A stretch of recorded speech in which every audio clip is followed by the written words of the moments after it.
2023-24ನೇ ಸಾಲಿನ ಕೃಷಿ ಭಾಗ್ಯ ಯೋಜನೆ ಅಡಿಯಲ್ಲಿ ಯಾದಗಿರಿ ತಾಲೂಕಿನ ಸೈದಾಪುರ ಹೋಬಳಿಯ ಹೆಗ್ಗಣಗೆರೆ ಗ್ರಾಮದ ರೈತರಾದ ಚಂದ್ರಶೇಖರ್ ತಂದೆ ಶರಣಪ್ಪ ಇವರು ಕೃಷಿ ಹೊಂಡದ ಫಲಾನುಭವಿಗಳಾಗಿದ್ದಾರೆ.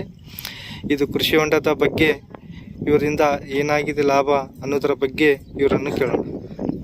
ನಮಸ್ಕಾರ, ನನ್ನ ಹೆಸರು ಚಂದ್ರಶೇಖರ್ ಅಂತೇಳಿ ಹೆಗ್ಗಣಗೆರೆ.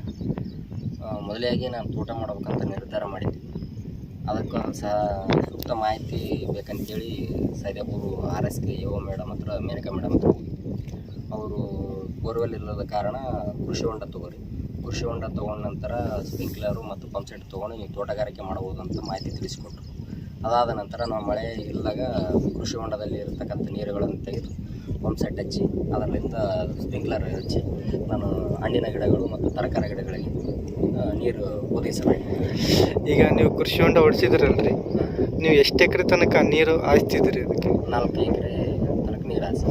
ನಿಮ್ಮ ಈ ಹೊಲದಲ್ಲಿ ಎಷ್ಟು ಗಿಡಗಳು ಹಚ್ಚಿದ್ರಿ ಸರ್? ಒಂದು 18 ಹಣ್ಣಿನ ತರಕಾರಿಗಳು, ಮಾವು, ಸೀಬೆ.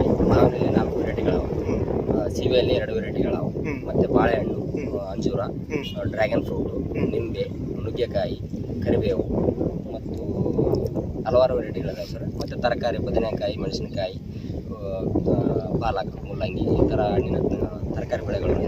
ಈ ಕೃಷಿ ಭಾಗ್ಯ ಯೋಜನೆ ಅಡಿಯಲ್ಲಿ ನೀವು ಅದರಲ್ಲಿ ಯಾವುದು ಇತ್ತು ಅಂದಿದ್ರೆ? ಇದು ಮೊದಲನೇದಾಗಿ ಕೃಷಿ ಹೊಂಡ ಹೊಡಿಸಿದ್ವಿ. ಕೃಷಿ ಹೊಂಡ ಹೊಡಿಸಿದ ನಂತರ ಅದಕ್ಕೆ ಸೂಕ್ತ ತಂತಿ ಬೇಲಿ ಹಾಕ್ಸಿದ್ವಿ. ಅದಾಗೋಣ ಮತ್ತು ಪಂಪ್ ಸೆಟ್ ಕೊಟ್ಟು, ಪಂಪ್ ಸೆಟ್ ಆಗೋಣ ಮತ್ತು ಸ್ಪ್ರಿಂಕ್ಲರ್ ಮತ್ತು ಪೈಪ್ಗಳು. ಇದರಿಂದ ನಿಮಗೆ ಲಾಭ ಆಗಿದೆ? ಬೆನಿಫಿಟ್ ಆಗಿದೆ ಸರ್.